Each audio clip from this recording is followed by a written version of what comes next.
Okay. So, let's try to himayin natin yung reading ng Matthew chapter 25, verse 1 to 13, no? Okay. So,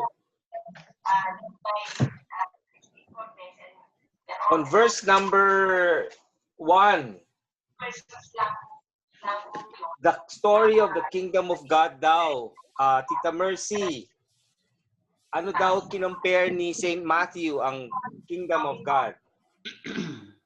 Verse number 1, Tita Mercy. Nakamute po kayo, Tita Mercy. Can you hear me now? Yes, Tita. Go ahead. Okay. The kingdom of heaven will be like 10 virgins who took their lamps and went out to meet the bridegroom. Okay, so kingdom of heaven was compared to 10 virgins. That had lamps with them, no? And yung verse number 2, Tito Nitz, and how did Saint Matthew describe the 10 virgins? 5 of them were careless, while sensible. Okay, so some versions would say some are wise and some are 5 are foolish. Tita Lulu, you were saying something. Oh. Yes, sa version 5 mo, were wise Tita and Lulu? ang 5 daw were wise and the 5 were foolish. Okay, but they referred to them as virgins or bridesmaid? Virgins. Virgins pa rin, no? Sa akin po, they were referred as bridesmaid. Okay, so bridesmaid. And they were also named as virgins. Okay. And on verse number 3, Tita Lulu, ano daw ang pagka-describe ni Saint Matthew sa careless bridesmaids? The foolish ones, they have their lamp and brought no oil with them. Okay, so those who were foolish, they only brought lamps. Okay, lamps lang ang wala silang extra oil or flask of oil. And on verse number 4, Tita Erlene, how about the wise and the sensible? How was it described? But the wise brought flasks of oil with their lamps. Okay, so the difference between the wise and the foolish is that the wise brought extra oil in a flask, no? And Ate Emma, on verse number 5, ano daw yung bridegroom? What happened to the bridegroom? And to the virgins? The bridegroom was long delayed, so they all became drowsy and fell asleep. Okay, so the bridegroom was delayed and lahat sila inantok and they all fell asleep, no? Hindi lang yung wise or yung foolish. All of them fell asleep. And on verse number 6, in the midnight, what happened during the midnight? Ate Tess? At midnight, there was a cry, "Behold the bridegroom, come out to meet him." Okay, so on verse number 7, Ate Jan, and the maidens, what did they do? All the maidens, what did they do? Then all those virgins got up and trimmed their lamps. Okay, so all of them, nagising sila, no? And they trimmed their lamps. Okay, and then the foolish ones, what did they say to the sensible ones, Michelle? The foolish said to the wise, "Give us some of your oil, for our lamps are going out." Okay, mauubos na daw ang lamps nila at mamamatay na. So humihingi yung mga foolish ng oil from the sensible ones. And on verse number 9, Tita Mercy, anong sagot naman ng mga foolish? Anong mga sensible or the wise? But the wise verse number 9. But the wise ones replied, "No, for there may not be enough for us and go. And you, for us and you, go instead to the merchants and buy some for yourselves." Okay, so sabi ng mga wise, baka daw hindi magkasya yung baon nilang oil for both of them, no? So, baka daw rin kulangin sila. And then, on verse number 10, nung dumating yung bridegroom, what happened, Tito Nitz? They were out buying oil with the So, Tito bridegroom. Nitz, sinong day? Sinong day yon? Yun yung mga foolish, yung mga Foolish.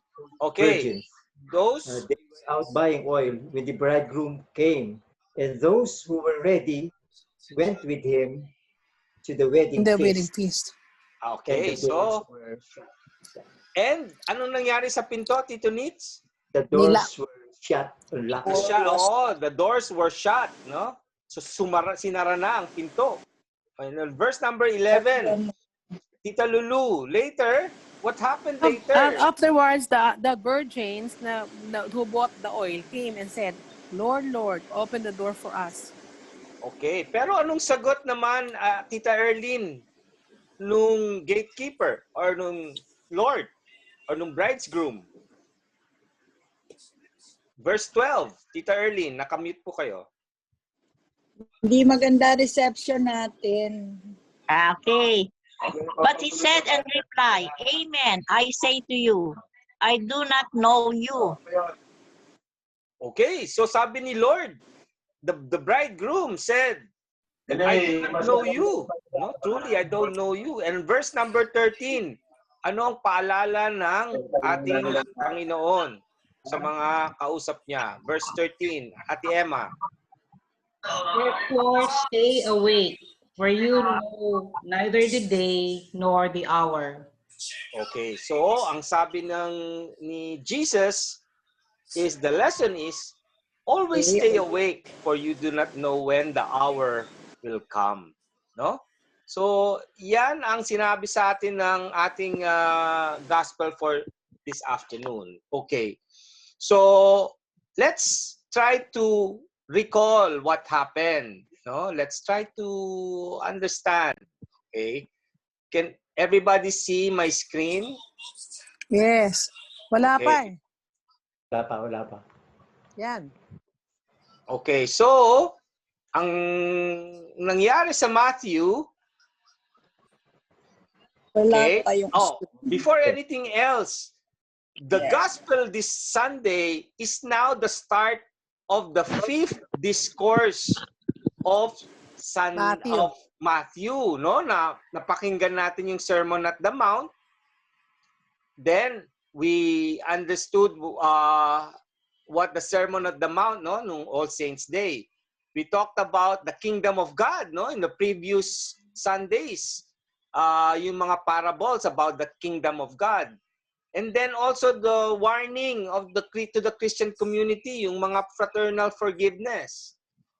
Now you will notice for the rest of the Sundays from now till the end of our liturgical year, which will end in the celebration of what?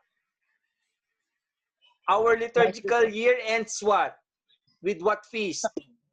The King. Christ the King. Christ the King. No? Okay, so these last 3 Sundays of our liturgical year, we are going to talk about waiting for the end of times, which is the last discourse of the Gospel of Matthew, starting with this Sunday's reading, which is the parable of the 10 virgins. No? So, Question let's po. go ahead, Jan. Brother Ron, what's the meaning of discourse? Discourse are the discourse. proclamation. No? For example, yung a series of readings all pertain to one topic. So for example, the discourse of ang tawag dito yung Sermon at the Mount. Verse chapters 5 to 7 was related readings to explain ano yung message nung Sermon at the Mount. Okay, sige po. Okay, so same thing with the discourse of the waiting for ang tawag dito, yung waiting for the end of times. End of times is also called the eschatology, no? Eschatology, meaning the study of the end of times. which has 4 main topics: death, judgment, hell, and heaven. Okay, there are four major pillars of the eschatology, no? So then you study ng waiting for the end of times. So ang ating discourse, ibig sabihin, a series of readings, not necessarily sequentially happened, but it is pertaining to a certain trend of message, no? May parang duktong. Okay. So later, next week, if you will be present, I will show you the progression of the readings. Okay, so napakaganda ng ating last 3 readings. Okay? Thank you. So ngayon, we will understand where is the reading focusing on. Okay, so yan na po. First, let's review. Okay, so ano daw yung gospel? It was relating the kingdom of God into what? To what? 10 virgins. There were 10 virgins. 10 no? virgins. And each of the virgin had what? Lamps. Lamps. Okay. So, each had lamps. Pero, among the 10, how many is wise and how many were 5. foolish? 5 each. Okay, so here, you will see in this diagram that there are 5 flasks. 2 on the left, 2 on the right, and 1 in the middle. At yung 5, nasa likod, walang baong flask. Okay, so there, the people in front, or the women in front, or the virgins in front, are the wise, and the women at the back, or the virgins at the back, are the foolish ones. Okay, so, and ano daw ang nangyari nung gabing yon? Na-delay yung bride. Na-delay yung bridegroom. Okay, na-delayed bridegroom. Ano nangyari sa mga virgins? Nakatulog. Okay, so they went drowsy and they slept, no? Nakatulog, no? Sa lahat naman tayo, no? Minsan kakahintay, wala pa namang mga cellphone noon. So sila nakatulog kasi ang hirap nga naman magpagising, especially in a cold evening, no? So they nakatulog sila. Then after noon, dating ang midnight, what happened? They heard a cry. There was a cry, okay, and the cry was? The bridegroom has come. Okay, the bridegroom has arrived, no? So, explain ko lang ang bridegroom, no? Bakit nade-delay?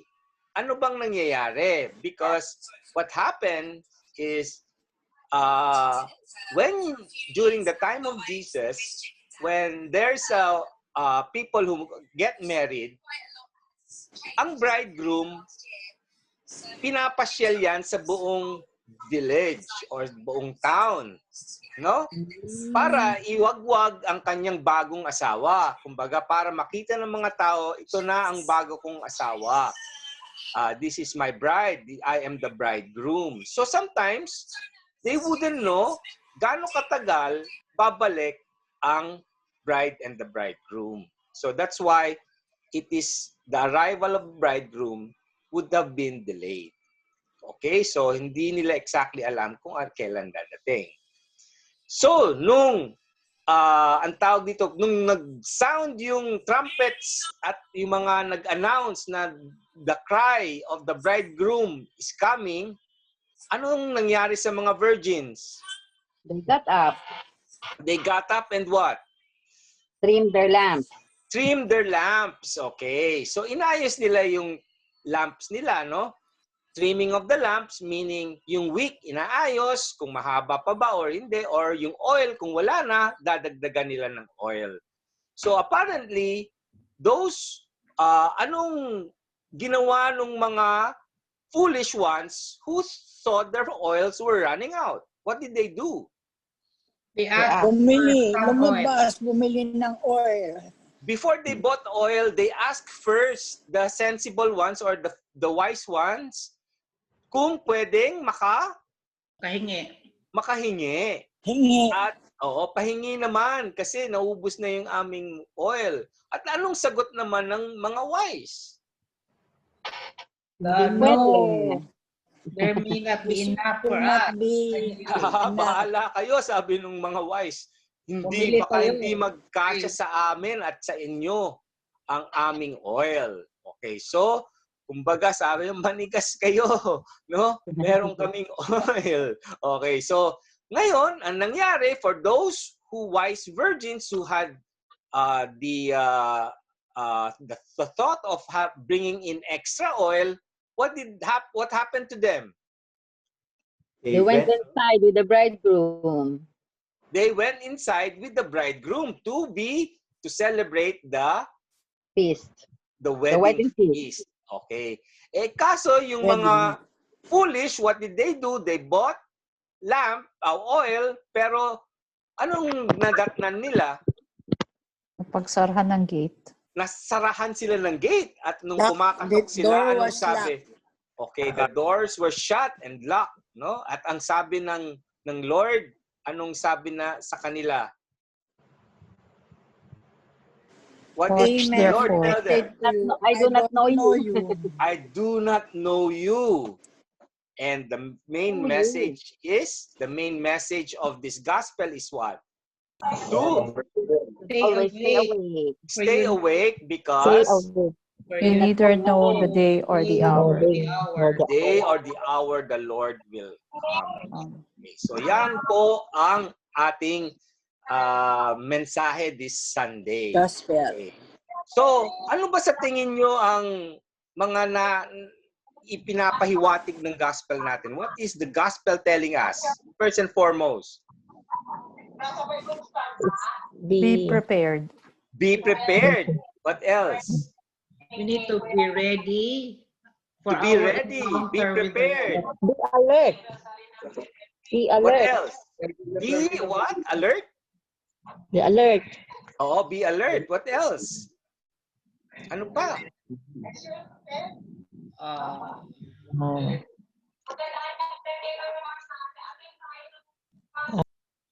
We need to have that faith as well as action. Well, like be charitable to the brothers and sisters.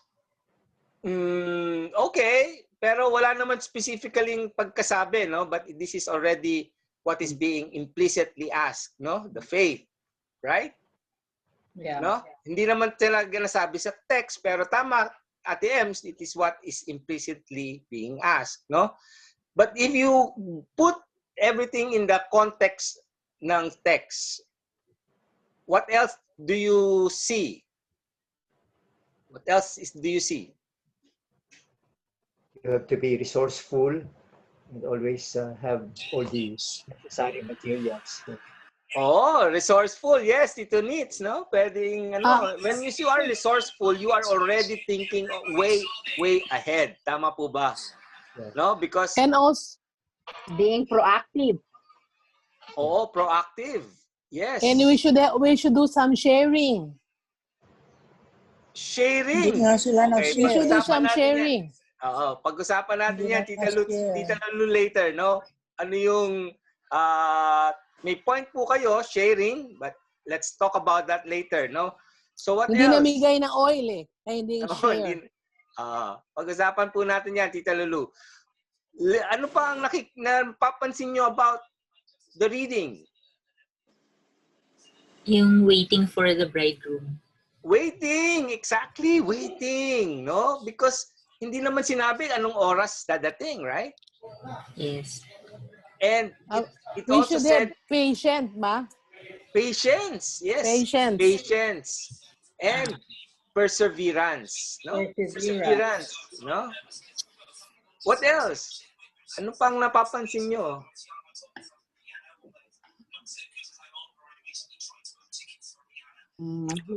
We should be alert, hindi yung tulog-tulog. Yung prepared po, nakasama sa feast. Oh, yung prepared ang nakakasama. Yung handa ang nabibigyan ng ang tawag dito, pagkakataon to join. Correct? Yes. Okay, so let's see ano ba yung mga nakikita natin sa gospel. Okay, sa gospel, we can truly say that there is a coming, the coming of the bridegroom, no? And tanong ko lang, bakit bride? Why is there no mention of the bride? If anybody knows? Bakit bridegroom lang? Sige, pag-usapan rin natin yan mamaya, no? Then there is the coming of the bridegroom, no? So what is also telling us is there's a moment of waiting. Hindi natin maiwasan maghintay, no? And ang paghihintay merong ano rin yan, there is wisdom in waiting. Okay, ang wisdom na paghihintay, kailangan tayo ay kailangan prepared to wait, no? And also, meron ang mga bridesmaid bit-bit na lamp. And the lamp should be signifies light, no? During the dark, kasi gabi na no?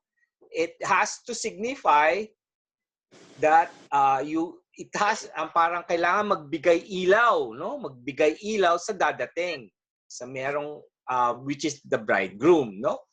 And what does the oil and the wise and the foolish? So when you talk about the wise and the foolish, so merong hindi mo maiiwasan na ang iba ay prepared at yung iba hindi. Excuse me, bakit nga walang bride? Tita, later. I will talk about that later. Paalala niyo sa akin, ha? Naipaisip siguro si Tita Lulu. Later. We'll talk about it. Later portion. Okay. Okay. And then, the wise and the foolish, it tells us that meron talagang tao na they opt not to prepare. Parang happy-go-lucky lang, no? And there are ones who really are parang alam nila ang mangyayari, so they know what they will need and they are prepared. So there's the wise and the foolish. Okay? And then again, talk about preparedness, kung ano yung being resourceful, kung ano yung kailangan gawin ay ginagawa. Okay? And also there is this anticipation of the coming, no? So anticipation na alam nila na merong dadating. No, in the beginning pa lang yung bridegroom, they know that there was a feast, there is a wedding. Alam nila may dadating na bridegroom. And that event is normally, a wedding is normally a very, very feast na napaka-grande. And grande ang lagi ang wedding. Okay? So imagine nyo, if you imagine the wedding at Cana, no? So parang isang linggo yata silang nagse-celebrate, no? Kaka-celebrate nila yung wine nila ay naubos. So a wedding is very grand, no? And the groom or the bridegroom is coming, no? So the bridesmaids on their part, they are anticipating that there is someone to come. Okay. So the next is after nung dumating yung bridegroom and those who were prepared were united with their bridegroom. So in context, it is the union with the kingdom of God through the Lord Jesus. Okay? So yan po, meron pa po ba tayong nakikitang ang tawag dito, some messages? No? So yan,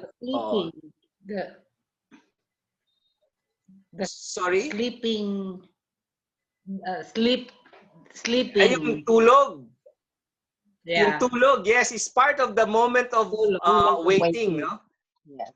O part of And moment of waiting na kapag naghihintay tayo, hindi natin maiwasan na tayo ay makatulog or antukin, di ba? So that's the psychology of the moment of waiting.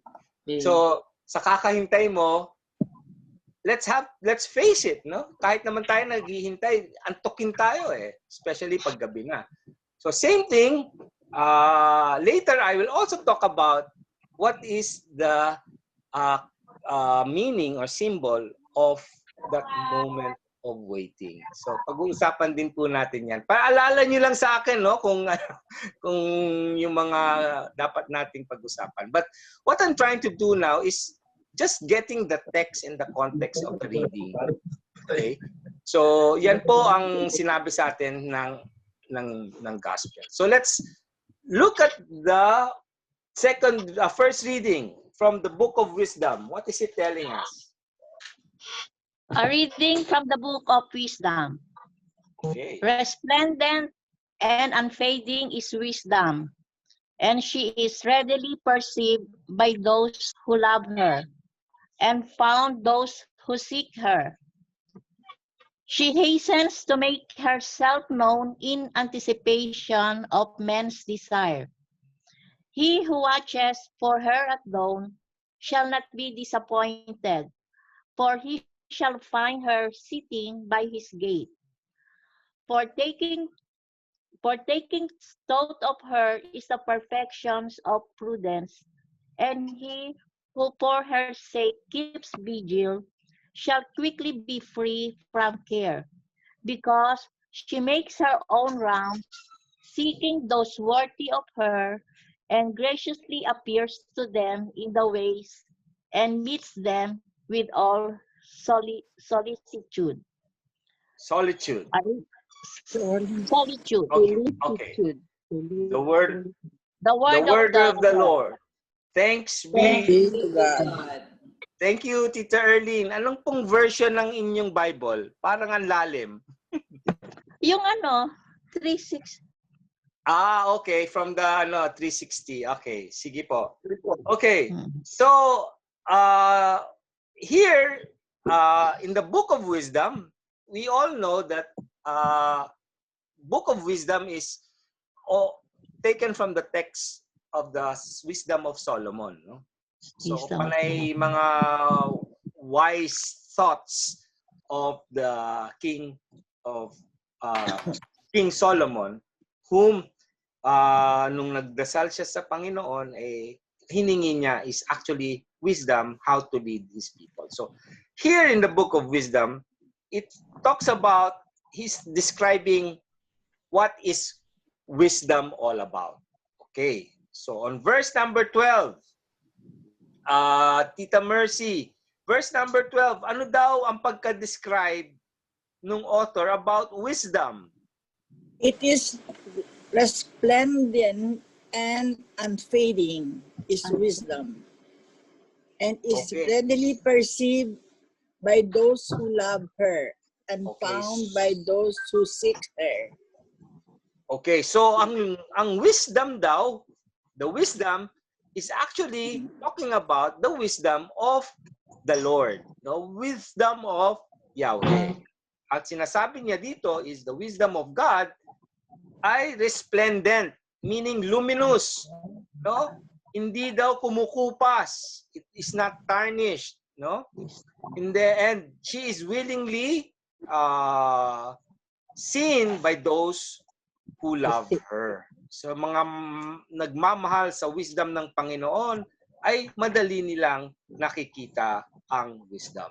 And on verse number 13, Tito Nitz, sinabi niya, verse 13, what does wisdom do? She hastens to meet those who long for her. Okay, so talagang hinahanap ng wisdom ang those who long for her, no? And on verse 14, Tita Lulu, verse 14, what does wisdom seek? Kailan daw natin hanapin ng wisdom? Verse 13. Verse 14. Tita Lulu, nakamute.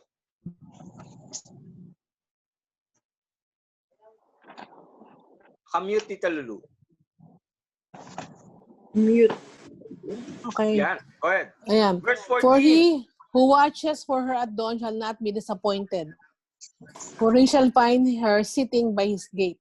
Okay, so for you who watches or seek At dawn. wisdom at dawn, meaning pa lang, no? Bukang liwayway pa lang. Bukang palaway. Iniisip nyo na ang Panginoon, and hindi daw kayo madidisappoint. It will be seen sitting on your gate or at your door. Okay, on verse 15, and for those who meditate, Tita Ate Tess, about the wisdom. For taking thought of her is the perfection of prudence, and he who for her sake keeps vigil shall quickly be free from care. Okay, so those who meditate on the wisdom is a sign of prudence and fully grown faith, ang sinasabi natin dyan, no? And to those who meditate will be free from, ano daw, Ate Tess, sa inyong version? Free from care. Okay, free of care or free of anxiety. Okay, so sa akin, anxiety. And on verse number 16, and on verse number 16, at Ate Ems, no? When you search for wisdom, what will be given? Or Because what will you receive? He makes her own rounds, seeking those worthy of her, and graciously appears to them in the ways and meet them with all solitude. solicitude. So those who goes and search for those are worthy of her, no? And meets them and present them in their every thought. Okay, so ang ating reading, himayin natin or pag-aralan natin, no? So sabi niya sa wisdom, sinasabi niya sa wisdom na ang wisdom daw ni Lord Unfading. Is unfading, no? It comes from Yahweh, the wisdom of God. It is luminous, no? It shines. Nag-iilaw yan. And it's not fading. Hindi kumukupas. Hindi siya nawawala. And those who seek them in the morning ay makikita nila ang wisdom ng Panginoon. Umpisa pa lang ng araw ay yan ang iniisip, and His wisdom will be in front of their gates, no? And sabi nila, then those who meditate will find her, will seek her, for those who meditate on the wisdom of God, no? And finally, those who search for wisdom will be united with her. Okay, so that means united with the wisdom of God. So here in wisdom, it's telling us the wisdom of God is continuously shining. But we should always be seeking and meditating and searching for that wisdom, so that at the end, we will be reunited with the wisdom of God or God Himself. Okay. So kung titignan po natin, isa-summarize po natin ang reading ng the first reading. The first reading tells us about light that does not fade. Okay. Light that does not fade. So wisdom po that does not fade. Where does that connect in the gospel? To be light in the dark. Light. Yes, exactly what verse that we say that it to be light in that dark. Saan sa gospel text mismo does it refer to? Light that does not fade. No? Yeah. Sinong nirepresent niyan? So, wise, The wise, The wise virgin who had? the lamp and the oil. It's the oil. Yes, the wise virgins who had with them The light. extra oil, flask of oil with their lamps. No, the light which they did not allow the light to fade. No, so yan po ang katumbas natin sa gospel. And then Wise virgin. there's this seeking the wisdom. No, seeking the wisdom is where can we put that in the context of the gospel?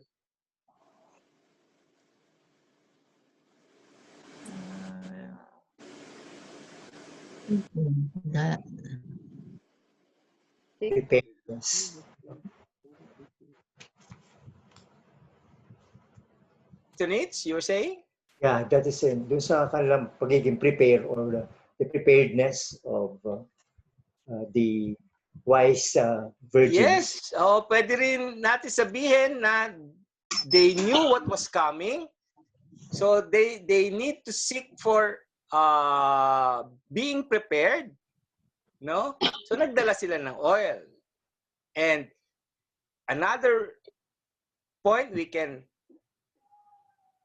put seeking is alam nila dadating yung bridegroom, alam nila what will happen because they want to be part of the feast. yeah. They were seeking all the ways, all the possible ways na sila ay makasama sa feast. Okay? Wedding feast. And they're also seeking to see the bridegroom coming. No, they were waiting for the bridegroom to come. No, yun ang actually highlight ng kanilang role as a bridesmaid. Okay, so yan po yun, no?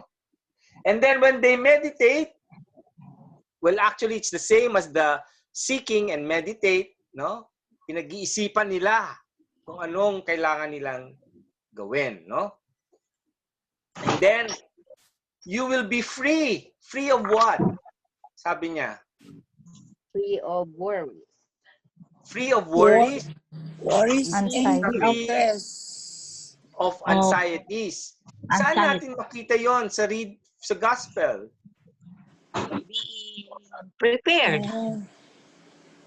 You prepared the five virgins to worry. Yung they immediately got up and trimmed their lamps. Parang they were Okay. Yes, no? Because they were prepared. They were ready. So, hindi sila nagwo-worry. No? Na alam nila, meron akong backup oil. No? Hindi ito mauubos. No? Pero kasya lang para sa akin. Okay? So, they were worry-free. They're not anxious about kung mauubos ba o hindi. Okay? So, alam nila na kakayanin ng baon nilang oil. Okay? So, they were worry-free. Okay? Then, they were united. To be united, sabi nga nila, for those who search and seek will be eventually be united, no? Yes. Saan natin makita yung united? Dito sa verse 10. In the kingdom. Yung those who were ready went into the wedding feast with him. Correct. So those who were ready were enjoying the bridegroom in the wedding feast. So they were united, no? Reunited with the wisdom of God and the union in the kingdom of God. Okay? So that is the wisdom that the first reading is telling us. So let's read the second reading. Ano naman sinasabi ni St. Paul sa Thessalonians? Okay. Okay na ako. Kuya. Go ahead. The letter of St. Paul is taken, the second reading is taken from the letter of St. Paul to the Thessalonians. We do not want you to be unaware, brothers and sisters, about those who have fallen asleep, so that you may not grieve like the rest, who have no hope. For if we believe that Jesus died and rose, so too will God, through Jesus, bring with him those who have fallen asleep. Indeed, we tell you this, on the word of the Lord, that we who are alive, who are left until the coming of the Lord, will surely not precede those who have fallen asleep. For the Lord himself, with a word of command, with the voice of an archangel, and with the trumpet of God, will come down from heaven, and the dead in Christ will rise first. Then we who are alive, who are left, will be caught up together with them in the clouds to meet the Lord in the air. Thus, we shall always be with the Lord. Therefore, console one another with these words. The word of the Lord. Thanks be to God. Thank you, Ate Tess. Okay, so himayin natin, no? Ang sinasabi ni St. Paul about those who grieve. Sabi nga nila, yung title ng reading, no? Do not grieve as others do. Okay, bakit kaya? Okay, on verse number 13, Ate Emma, ano daw ang ayaw ni St. Paul na tayo'y to be mistaken about? Yeah, we do not want you to be unaware, brothers and sisters, about those who have fallen asleep, so that you may not grieve like the rest who have no hope. Okay, so ang point dito is that St. Paul was telling the Thessalonians na huwag kayong magluluksa kasi sa mga taong natutulog lang, no? They were only asleep, no? According to him. And ang feeling nyo is wala na kayong hope. Yan ang sinasabi ni St. Paul, no? And Tito Mel, are you with us? Tito Mel? Yes? Kamute po kayo. Nakamute. Nakamute, Tito Mel. Okay. Oh, you're on mute, Tito Mel.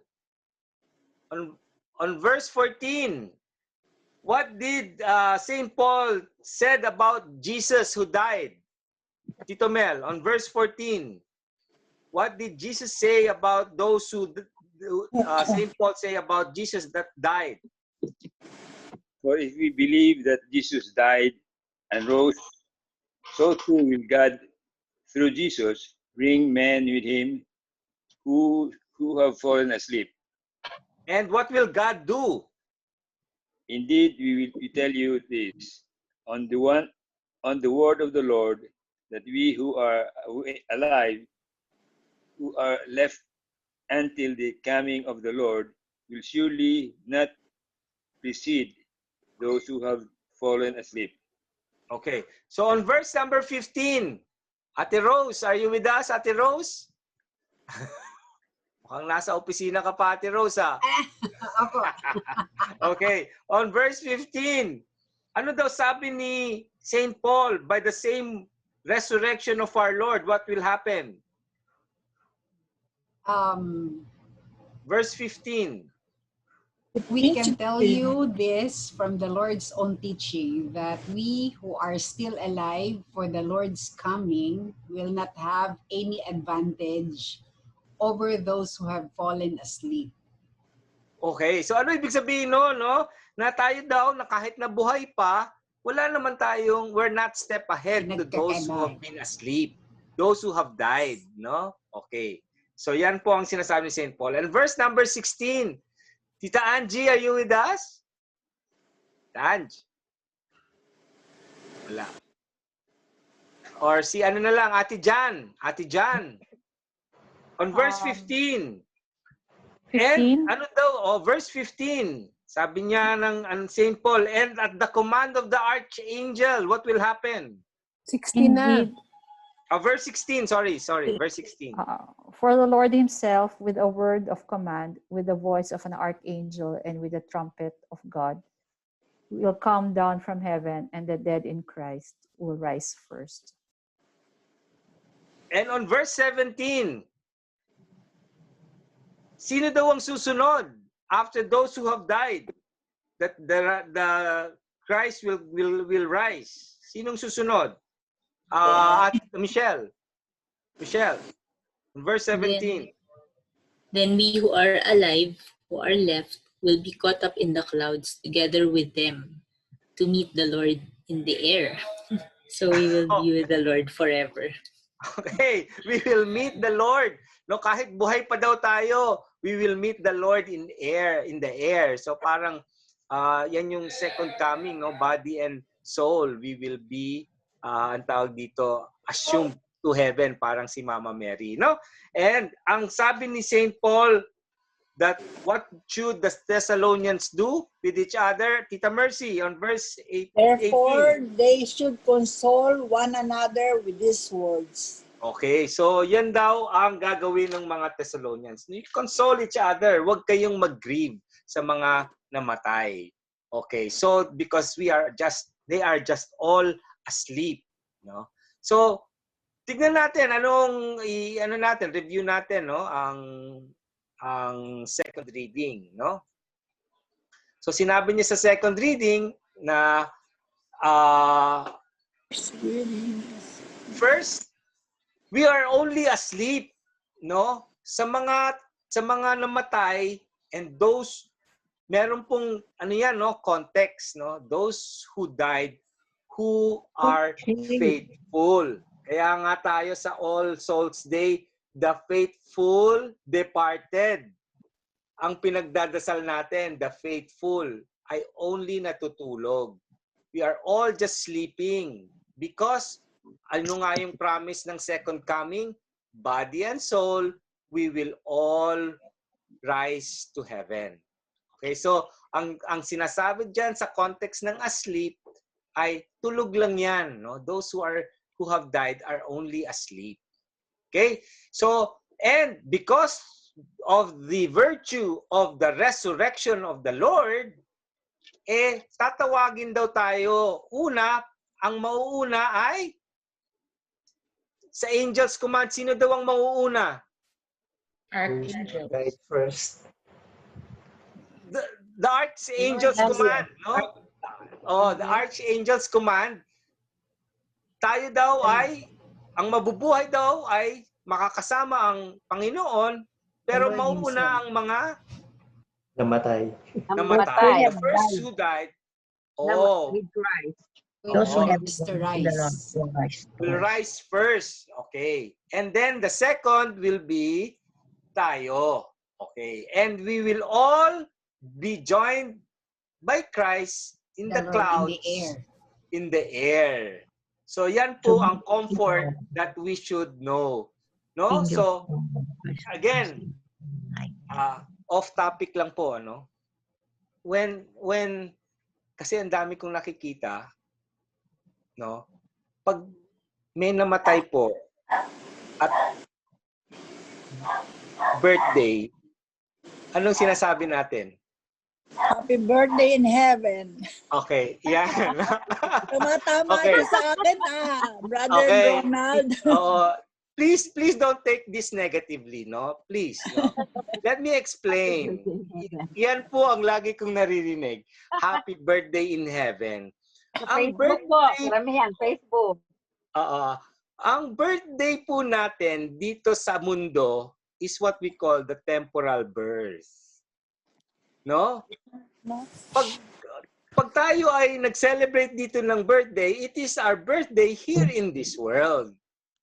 So kapag tayo po ay namatay, the day we die is our birthday to heaven. In heaven. Kuha niyo po yun. Nung namatay, yun ang birthday. Yun ang bagong birthday niya. Birthday in heaven. Yes. Because by the virtue of the resurrection of our Lord, because our faith that we will all rise with the Lord, we say that our birthday in heaven ay kung kailan tayo tinawag ni Lord. Date of death. Date of death. Okay? So, okay, I learned one thing today. Oo, tita, no? Nalulungkot lang ako kasi iba meron, ang dami, hindi lang po kayo, no? Hindi lang po yung iba. And sinasabi lang, happy birthday in heaven, ha? Dapat ang disposition natin is, pag birthday niya ngayon, magpasalamat tayo, Lord, binigay mo sila sa mundong ito, no? At we will look forward that we will be enjoined in heaven, no? But kapag we celebrate the day that our beloved or faithful beloved died, that is through our belief of the resurrection of Christ, yung day na yon is He was enjoined Jesus in heaven. So yan yung birthday niya in heaven. Okay? Oh, I see. Sige. Okay, so let's just correct that mentality na sinasabi natin happy birthday in heaven kapag yung birthday niya dito sa mundo, no? Medyo may mali kasi yun eh, no? So we're still parang entrapping the soul here in on earth eh, no? Parang hindi natin sila pinapabayaan to be together with our Creator, no?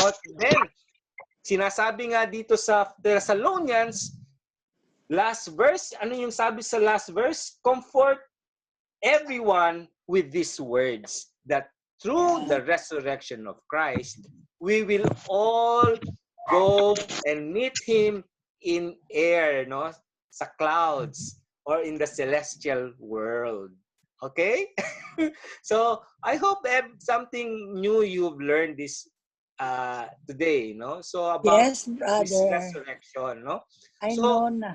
Oo. So, ang joy is we are in the wait, no? For tayo pang nandito sa mundo, ay tayo ay naghihintay pa rin, no? We are still waiting. So yan po ang mensahe ng gospel naman, no? Because we are waiting for what? The time that we will be lifted united in heaven with our Lord Jesus. So that is the consolation that we receive by waiting here on earth, no? So, hindi rin naman natin alam kung kailan i-announce ni Angel yung command, di ba? Or we don't know when Jesus will coming, second coming, di ba? So, what is the gospel telling us? The gospel is telling us that we should be what? Ready. Prepared. Ready. We should be prepared. Prepared with what? With your own belief. Faith. Belief and with your own, ano yung nasa flask? Faith. Like the same oil. The same oil, exactly. So, kailangan yung langisan ng buhay nyo. With the same oil. You need to have that oil. Okay. So, while waiting here, no? So, wag kayong parang ng mga foolish virgins na naubusan ng oil. Now, that is, some people say that is death. No, death is while you're alive, you stop living. No? Tumigil na kayong mamuhay. No? So, that is what we're saying. So, now let's review. Let's review the summary, no? So, in the second reading, sinasabi ni St. Paul that ang mga namatay daw, they are just asleep. And they're asleep, there will be uncertainty when the angel's command will be given. But because of the resurrection of our Lord, the second coming, merong promise that we will all be taken up to heaven. First, those who are asleep. Next, we who are living. And all of us will be reunited with our God and with Jesus Christ. So yan po ang mensahe natin for our 32nd Sunday. Okay? Malinaw po ba? Yes. Yes. Okay. So, isip-isip muna. I think what messages are the readings telling us, no? What is it that he is asking us to do?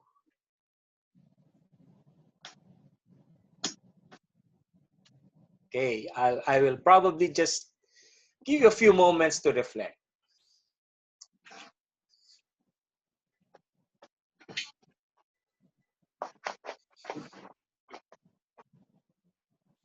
Should be.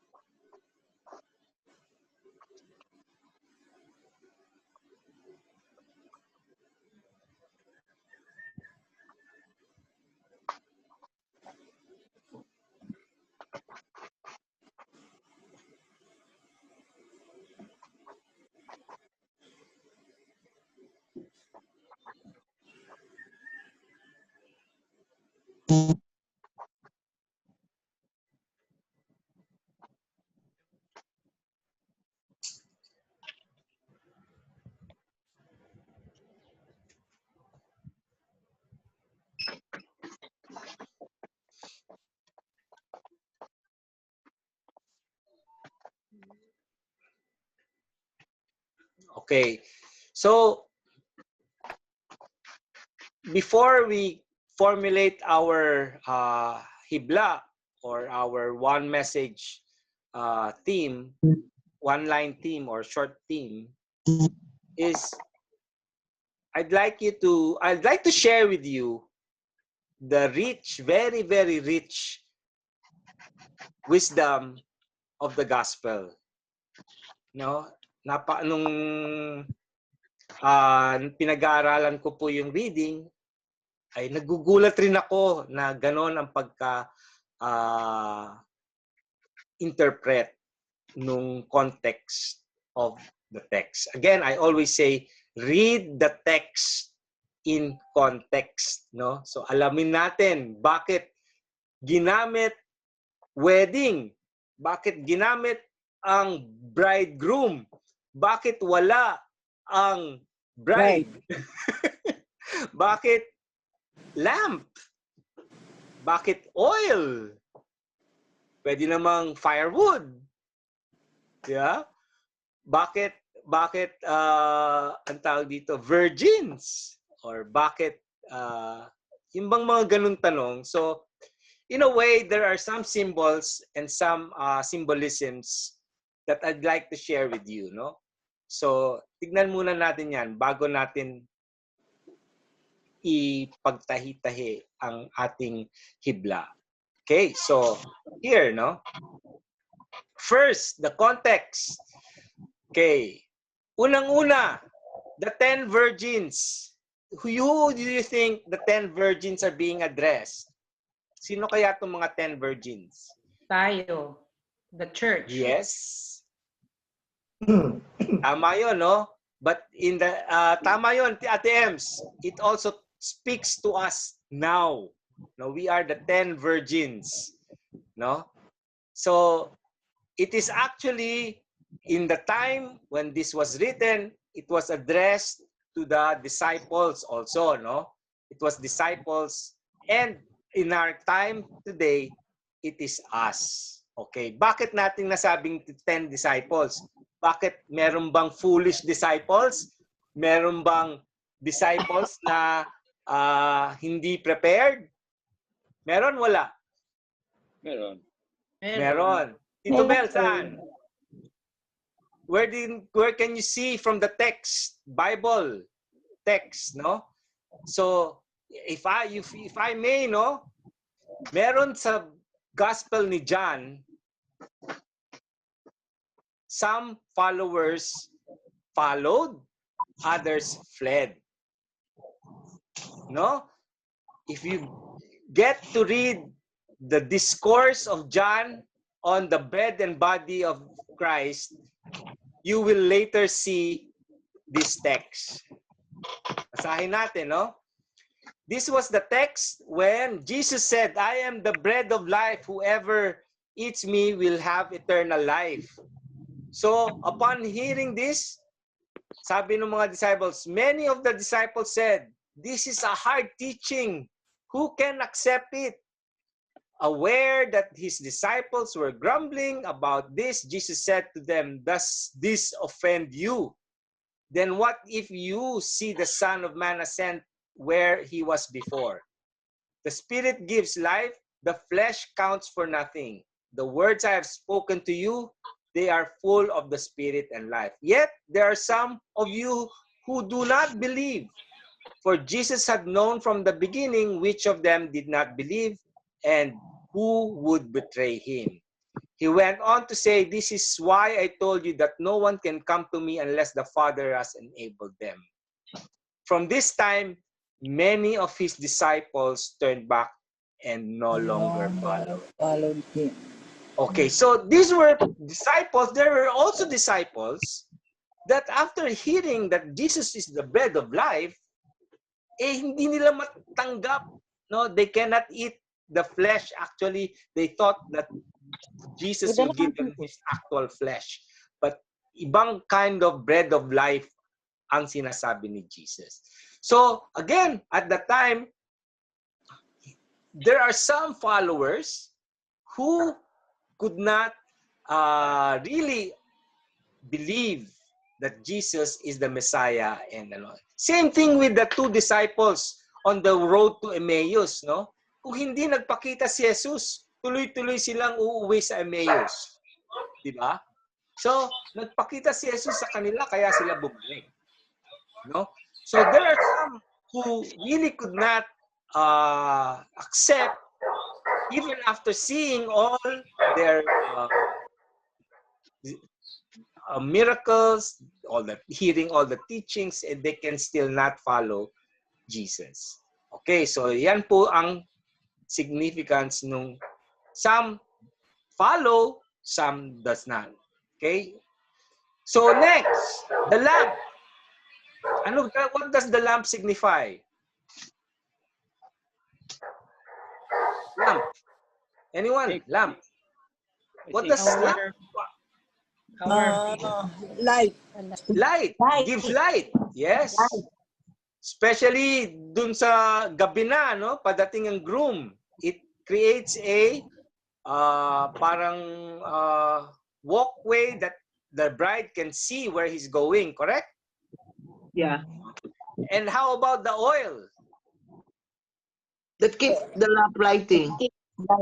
Yes, it keeps the lamp lighting. No? Yan ang parang nagbibigay ng apoy sa ilaw or sa lamp. Okay, so the light represents, it has to keep on burning to lead the way. No? Kailangan natin makakita kung saan tayo papunta.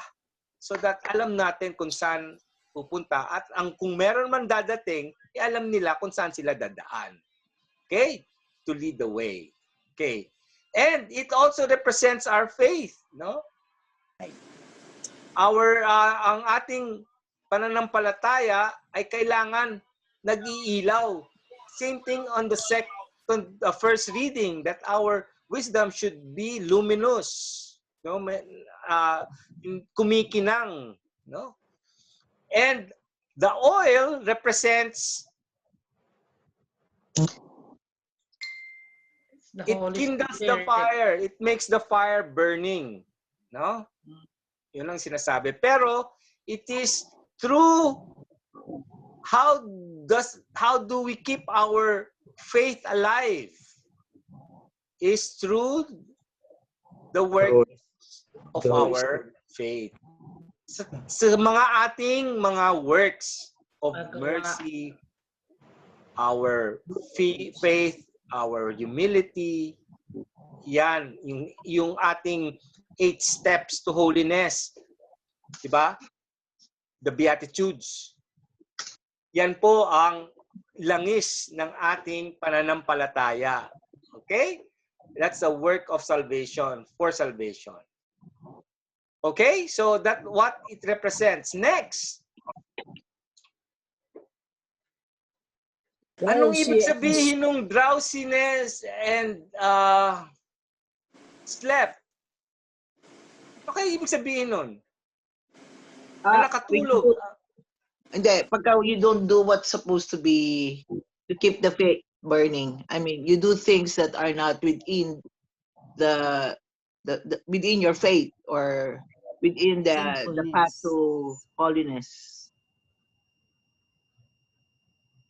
Tama, no, Ate Ange, no? Sometimes, tayo nakakatulog. Minsan, tulog ang ating pananampalataya. Yes? Yeah. No?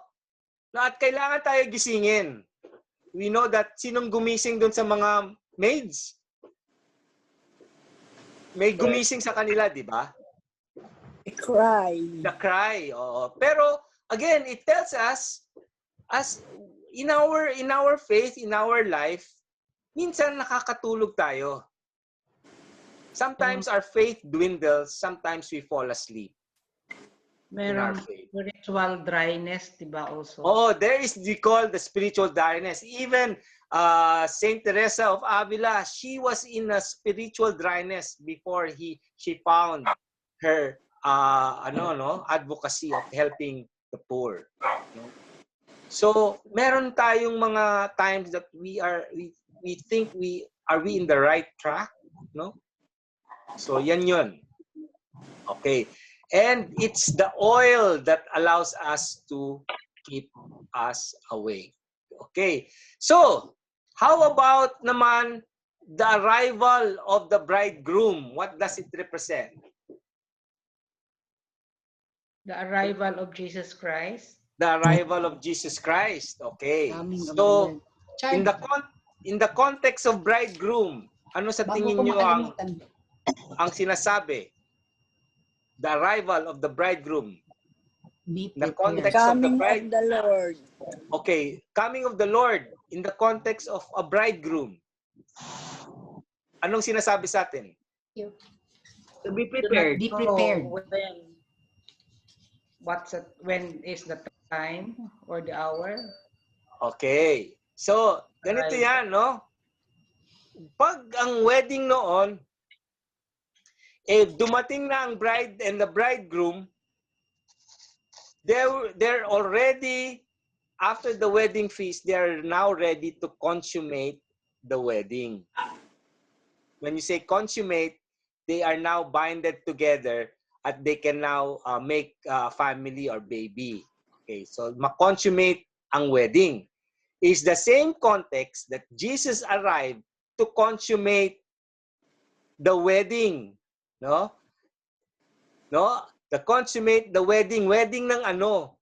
Na wedding natin with Jesus. With Jesus. Okay? So that's why walang bride. Oo, kaya walang bride kasi tayo yung bride. Kuha nyo, Tita Lulu. Kaya walang sinabing bride dito sa because it is assumed it is us who are the bride. Okay, and the consummation of the wedding is the wedding of Christ and His church.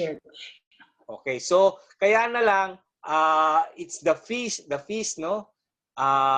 Yan ang pagdating ng bridegroom. Okay. Clear po ba? Clear. Yes. Okay. So next. Yes. The foolish asking for oil. Ano kaya ibig sabihin nun? Anong ibig sabihin nung mga wise ayaw magbigay ng oil? Ang tanong is, did it mean that the wise were selfish? Yes or no? No. No. Anong ibig sabihin?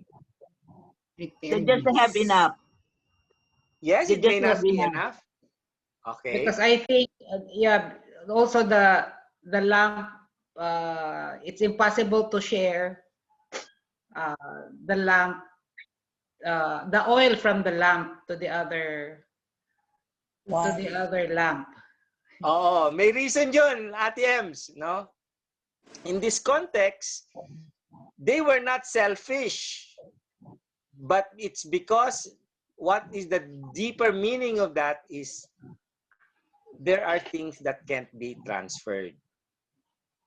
Yung oil, ang usapan natin kanina, the oil was what? It's our work of mercy, o mga ating charitable works. Because this oil represents what we do, and it is our salvation is personal, no? Kasi So what we do, hindi mo pwedeng, you cannot work for the salvation of someone. Kanya-kanya tayong work for our salvation, actually. Correct, no? We cannot save we can others. only pray, but we cannot do work for the good of someone. So the salvation cannot be done for others. They have to do it themselves. That's why it didn't mean that the wise were selfish, but again, it's because salvation is personal and it cannot be transferred. Brother Ronald, pwede din kaya yun? Yung because the salvation is a grace from God, and individually we are to accept that grace or that gift of salvation. So for those virgins who were not prepared, they are those that the grace and gift of salvation were also given to them, but for whatever reason they refuse. And when the time comes that the invitation was there already, wala na, because they did not accept the grace and the gift of salvation. Yes, very true, no? Exactly, no, Ate Rose. Kasi it is also two takes two to tango. No, they know that there is something coming. They know that the bridegroom is coming. They know it's gonna be by any it goes a long time, and kahit naman dun sa verse sinabi dito sa gospel, no? Ano bang verse yun? Wait, I will read that again, no? Na the bridegroom delayed, all they grew drowsy, and they fell asleep. So it says there na ang bridegroom is by default, ay sa commentary ko pala nabasa yon, no? Parang no-brainer yon that the bridegroom is always can be delayed.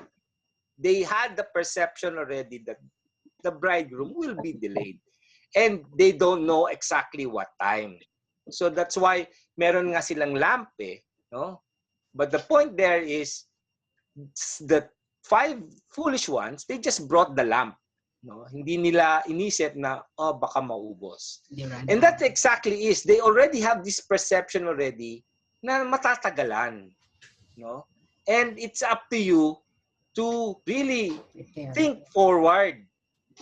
Sila walang foresight. Okay? But the grace is there, no? The grace is there exactly, no? Na tayo, we will eventually see the bridegroom. Pero matira matibay. Nga, matira are those that have done what is appropriate. No? Yep. Rather, okay. Ronald, another reflection on that. Yeah. Parang dun sa isang letter of Paul to the Ephesians, sabi niya, we all were given all the spiritual blessings. Mm-hmm. But siguro, because of our lack of perseverance, so it boils down also to perseverance and patience in pursuing all the works that are needed to attain salvation. It's parang ganun din ang nagiging meaning. Tito Nitz, same thing. It boils down to our individual acceptance of that grace. No, it is being offered to everyone, but it is our individual way how we slice and dice the grace. that is given to us. Correct? Yeah. No? Yes. Yun. So, let's look at the next symbol. No? Again, faith is personal. No? Next symbol, the wise and the foolish.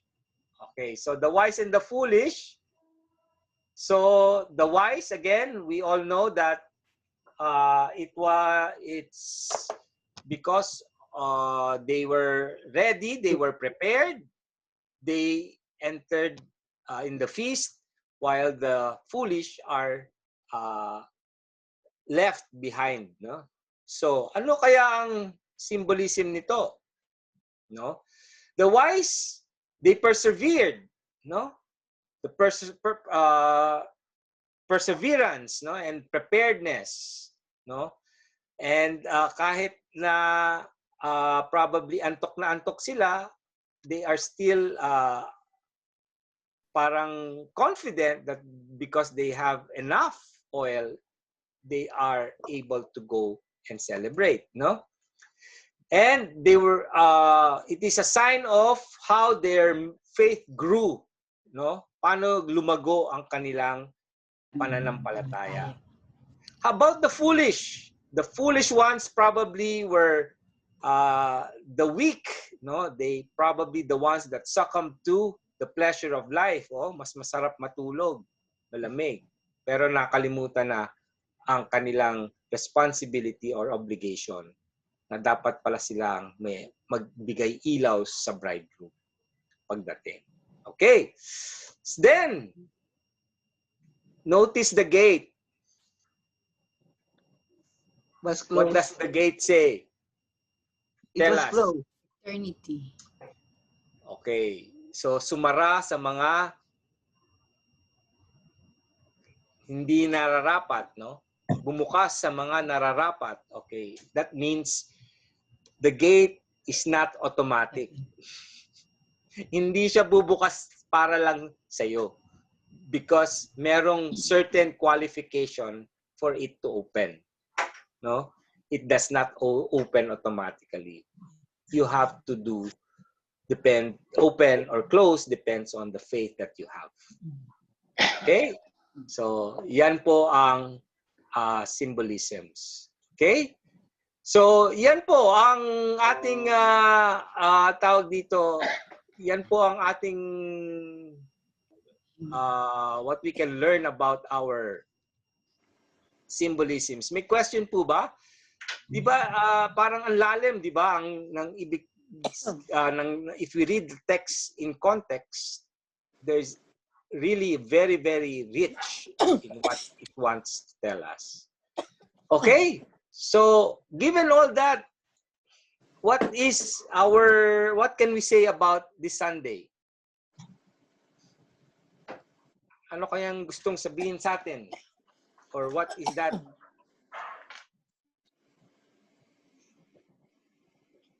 Anong hibla natin for Sunday?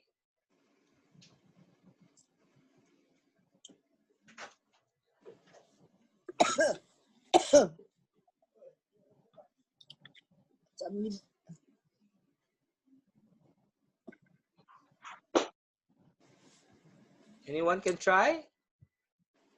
Who wants to try?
Sige, ako siguro, Brother Ronald. Ate Rose, go ahead. Keep the faith and be prepared always because we do not know when the Lord is coming. Keep the faith and be prepared. And be prepared because we do not know when the Lord is coming.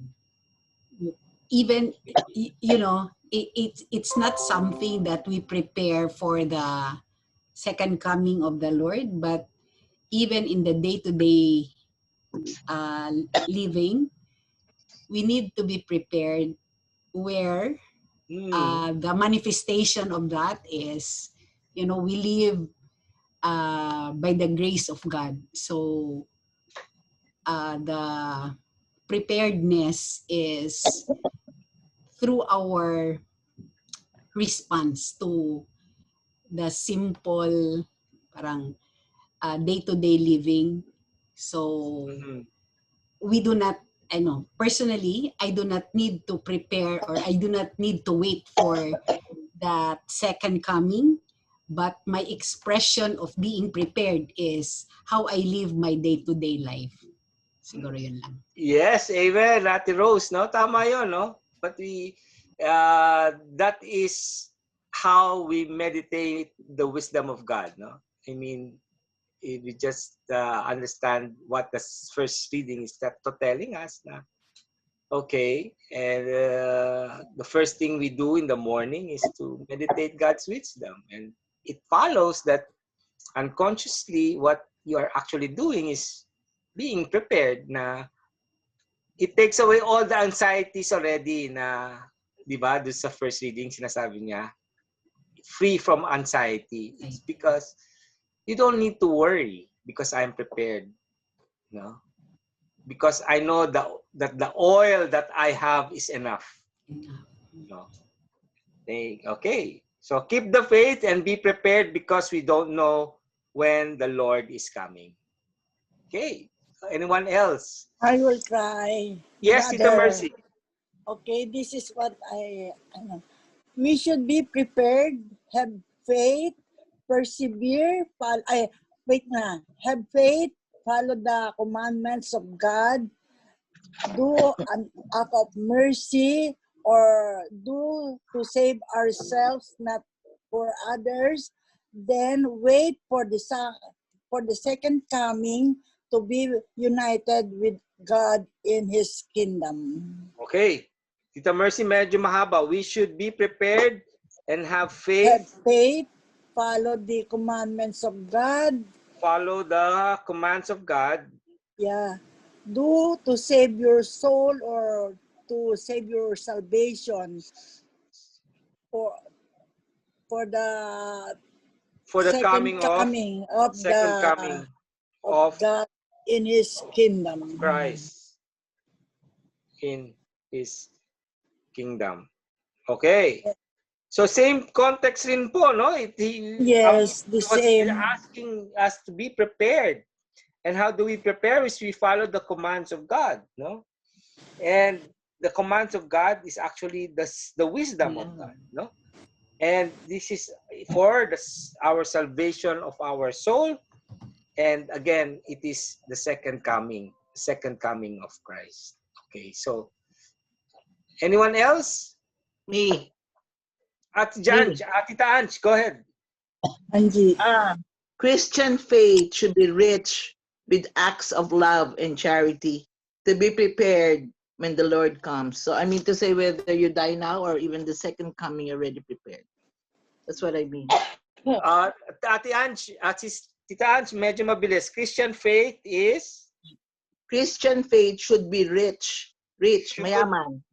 Should be rich with acts of love and charity to be prepared when the Lord comes. Sinorkat ko na lang. To be prepared when the Lord comes. When the Lord comes. The Lord comes. Okay. I mean, you're there when you die now, or the second coming, you're already prepared for both. Second coming when you die. That's what I mean. So it must be acts of charity and love, no? Yes. Is the way for us to be prepared, no? Yan po ang oil. That's the oil. Kasi for me, love and charity would is over-compassing. I mean, it's overall. If you have love and charity, it's natural that you are prepared to do the rest. All-encompassing kasi yun yung acts of love and charity. All-encompassing yun sa akin. Yep. Okay. Anyone else? Ako po, Kuya Ronald. Go ahead, Michelle. Pero same lang with lahat po ng mga sinabi, naka-paraphrase lang. As we wait to be united with the Lord in heaven, let us prepare by living out our faith. Okay, medyo mas malinis, no, Michelle? But yes, can you repeat that? As we wait to be united with the Lord in heaven, let us prepare by living out our faith. Yep. Medyo mas malinis, but the same context, no? It's about preparation. It's about seeking God, no? Seeking our faith. Oo, hinahanap natin ng Panginoon, hinahanap natin ang ating pananampalataya, and we find it through the works or through the acts of what for our salvation, no? So as we wait for to be united with our Lord in heaven, let us prepare by living our faith. Amen. Okay? So maybe we'll get that, no? It's medyo mas malinis ang pagka-word. So let's just put it in a